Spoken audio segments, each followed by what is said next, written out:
कैलासवासी रामभाऊ आपटे यांच्या पुण्यतिथीनिमित्त आज इथे तथाकथन स्पर्धा संपन्न झाल्या. संस्थापकाच्या पवित्र स्मृतीला प्रथम अभिवादन करते. उपस्थित पदाधिकारी, मुख्याध्यापक, पालक वर्ग, मुलामुलींनो आणि परीक्षक सर्वांना मी अभिवादन करते. आणि तुम्हा मुलाकडे पाहिल्यानंतर मला फुलांची आठवण येते बरं का.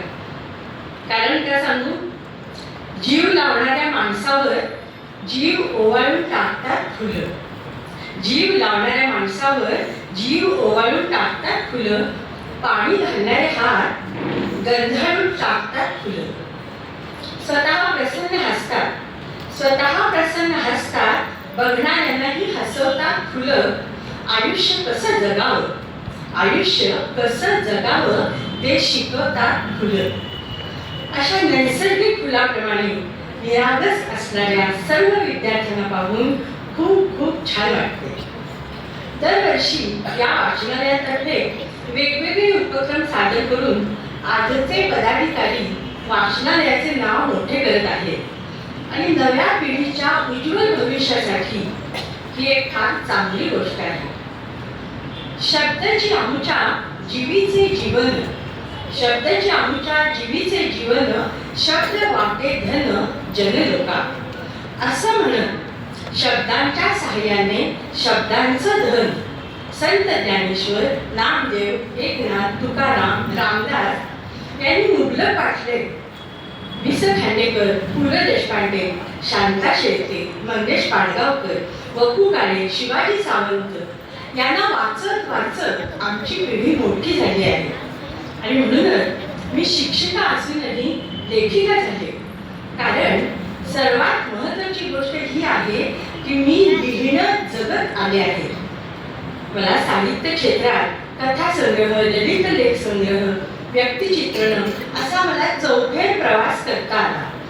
या साहित्याच्या मंदिरासाठी आपलीही सेवा रुजू व्हावी म्हणून मी आणि माझे बंधू राजदर्शन याने आमचे वडील नटश्रेष्ठ जयशंकर दानवे म्हणजेच आमच्या पप्पांच्या नावे तथाकथन स्पर्धेत दुसऱ्या नंबरच्या बक्षिसासाठी देणगी ठेवली आहे.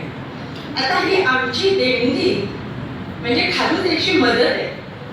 समुद्रावर सेतू बांधण्याच्या कामासाठी खारुताईनं आपल्या तोंडातून जमतील तसे छोटे छोटे दगड आणून त्या रस्त्यावर उचलून टाकलेले आहेत. आणि हा तिचा प्रयत्न म्हणजे खारुताईचा वाटा हा आमचा. अशा उपक्रमातून कलागुणांना वाव मिळावा हा हेतू. कारण माझे वडील सिनेनाट्य क्षेत्रात खलनायक आणि दिग्दर्शक म्हणून प्रसिद्ध होते. त्याचप्रमाणे नवीन पिढीच्या कलागुणांनाही प्रोत्साहन मिळावे म्हणून हा केलेला खटाटोप आहे. यावर्षीपासून या स्पर्धा दरवर्षी संपन्न होणार आहे आणि यात मोठ्या संख्येने तुम्ही भाग घ्यावा अशी मी इच्छा व्यक्त करते. आता थोड्याच वेळात स्पर्धेचा निकाल जाहीर होईल. पण तुम्हा मुलांना मला काही गोष्टी सांगाव्याशा वाटतात की कोणत्याही स्पर्धेत यश मिळालं किंवा नाही मिळालं तरी जीवनात कधीच निराश व्हायचं नसतं. आता हे कसं निराश व्हायचं नाही हे आपल्या देवानं निसर्गातून शिकवलेलं आहे. कसं ते पहा. देवानं नेच्या हे झाड तुम्हाला माहीत असेल आणि बांबूचं झाड एकाच वेळी लावलं. नेच्या आणि बांबू एकाच वेळी लावलं. पण नेच्याला दरवर्षी फूट यायला लागली नवीन जमीन आणि बांबूचं झाड वाढायला मात्र 4 वर्ष लागली. पण एकदा ते वाढायला लागलं की बांबूचं झाड 100 फूट उंच जातं. कारण काय तर दोघांचंही जीवन कार्य वेगवेगळं असतं. प्रत्येकाची फुलण्याची वेग कमी जास्त असते. तसंच प्रत्येकाची बुद्धिमत्ता क्षमता वेगवेगळी असते.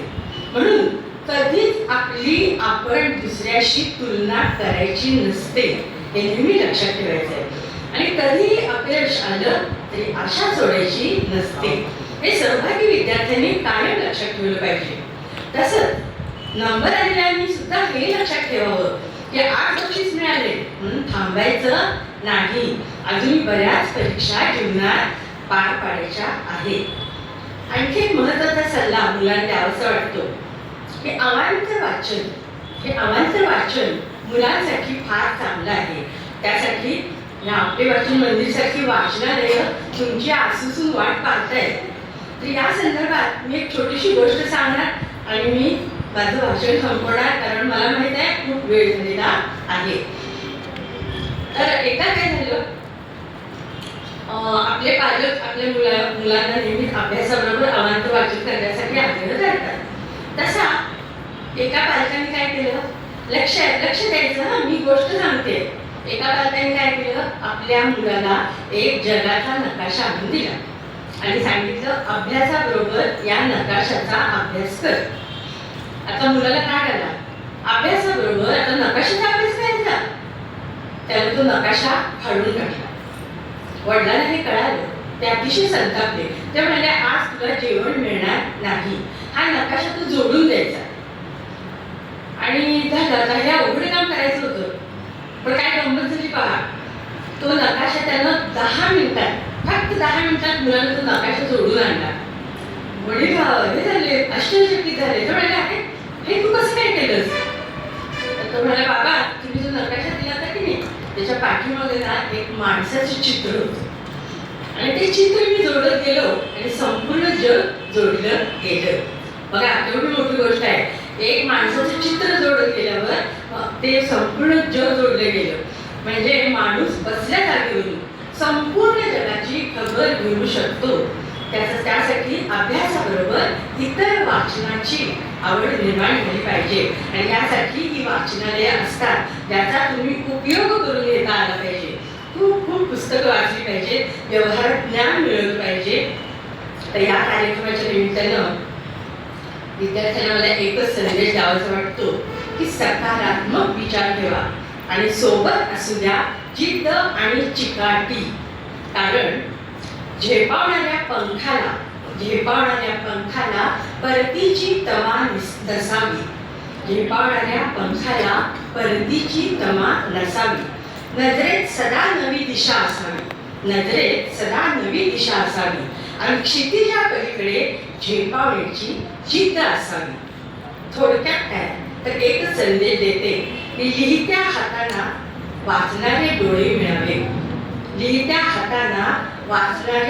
मिळावे आणि वाचत्या मनात प्रतिभेचे अंकुर उमलावे. धन्यवाद.